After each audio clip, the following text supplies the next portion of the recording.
Yo soy Álvaro Vargas, maestrante de la Maestría en Ciencias Penales y Criminológicas.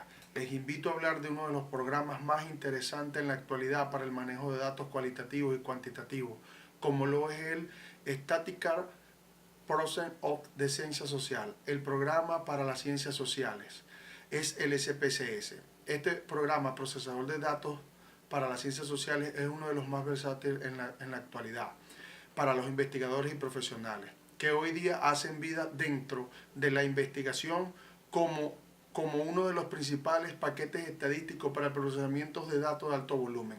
Se tiene establecido que el SPSS es tan versátil para el procesamiento de datos de encuestas dicotómicas o escaladas, escalas de Guma, escalas de Likert o diferencial semántico. Es una aplicabilidad altamente eficiente para este proceso. Para procesos de datos de diseño de experimentos se recomienda el ZigTag, el Minitab o el mismo Excel van acoplados. Este programa, sus interfaces son un programa netamente amigable, como al punto que tiene sus cuadros de diálogos, ventajas comparativas entre uno y otro. Por eso de allí es que el Star Graphic versus el SPSS está más dado hacia las ciencias sociales que hacia la investigación experimental. Las ciencias experimentales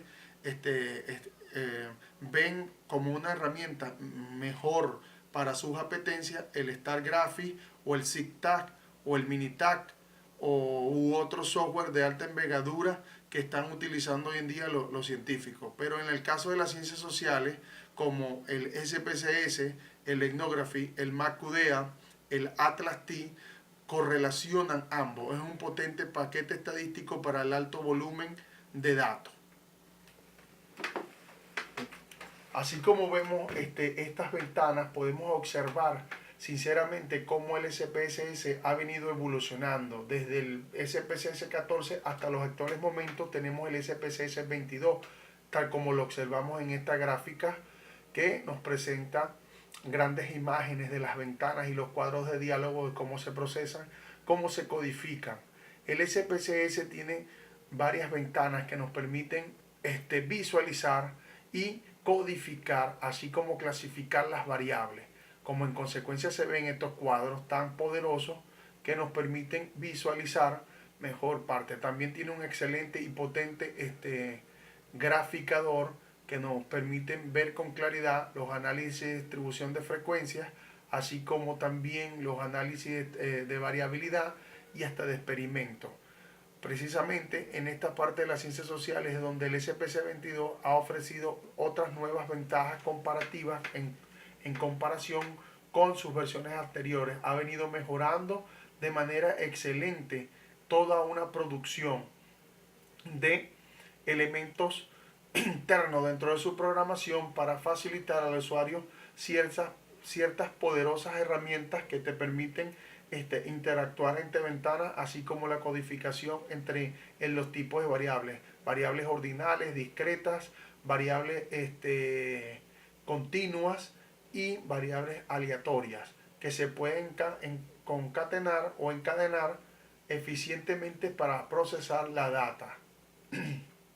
Seguidamente tenemos una versión súper poderosa que es la actualmente que está dando le ofrece al usuario o al investigador sus mejores bondades. Vemos como gran parte del procesamiento de datos y cómo ha venido evolucionando el SPSS. Vemos entonces el programa informático SPSS en la actualidad es el más extendido y usado por investigadores y profesionales. La gran acogida dispensada por el programa es debido a su flexibilidad, factibilidad en el manejo del software. El programa se maneja a través de menús descriptivos, cuadros de diálogo, pero también puede realizar todas las tareas a través de un lenguaje de comando, que es de programación.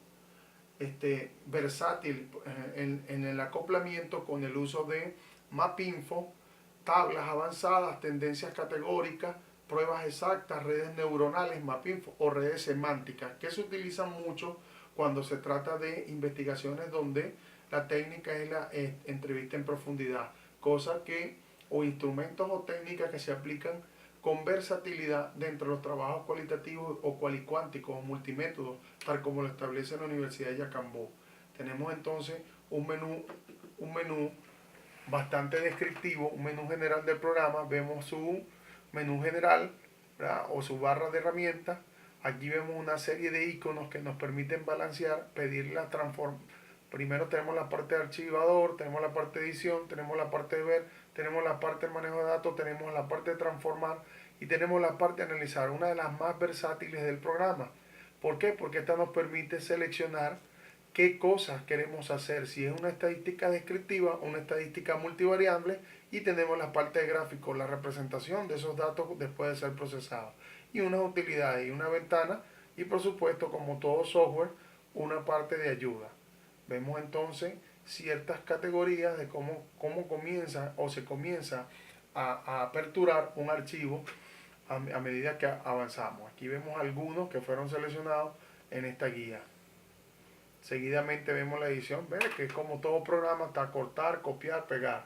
Es interesante el manejo de esta herramienta porque está muy relacionada con los programas de Office y tiene un ambiente amigable para el usuario.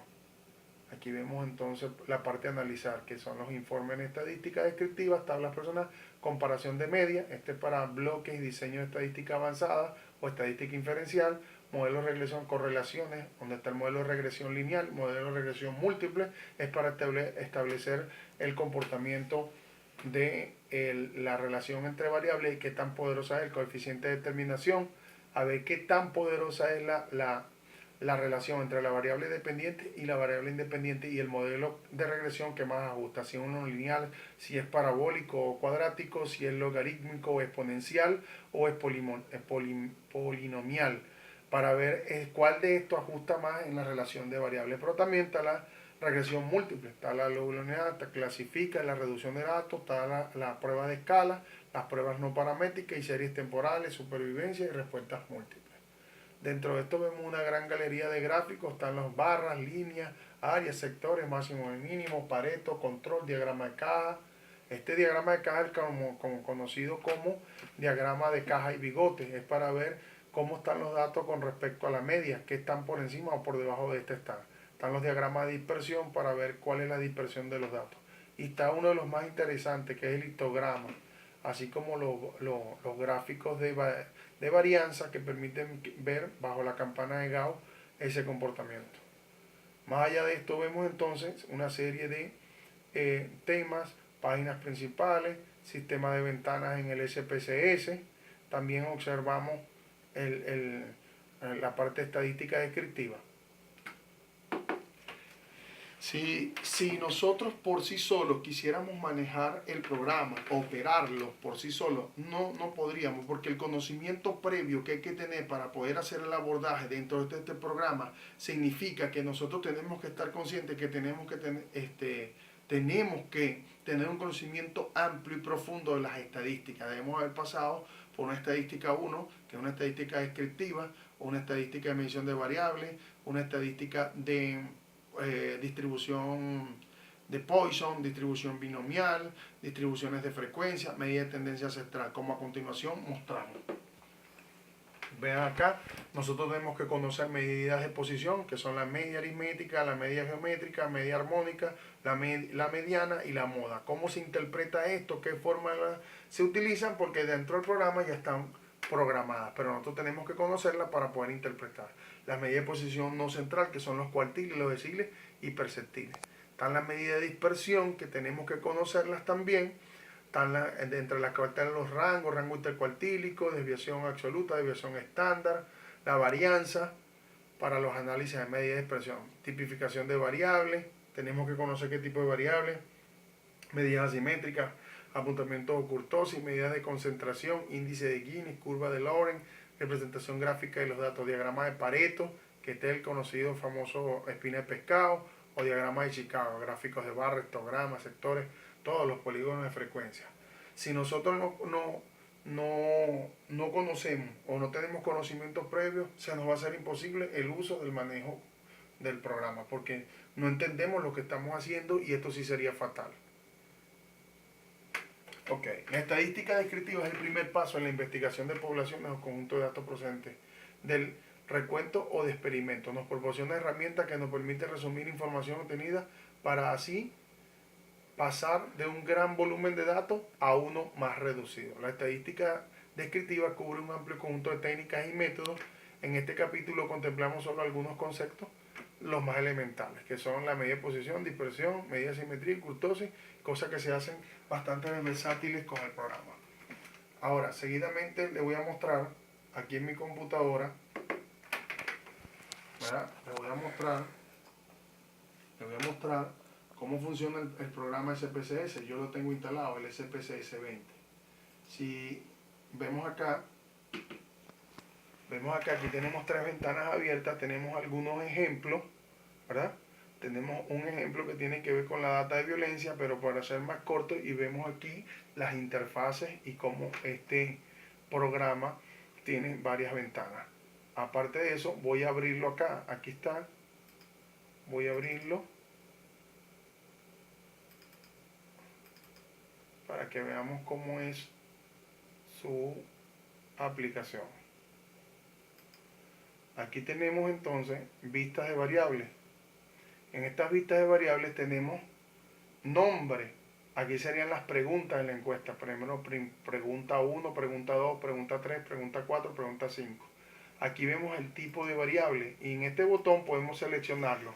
Aquí vemos el tipo numérico, coma, punto, noción científica, ficha, dólar, moneda. Vemos entre qué tipo de broma, disculpen, qué tipo de acotación o tipo de variable yo quiero codificar. En este caso tengo tres preguntas y le digo qué tipo de variable yo quiero codificar. Cancelo acá para seguir acá. Aquí tenemos la anchura, que serían el número de dígitos que va a tener, o de palabras. ¿Me explico?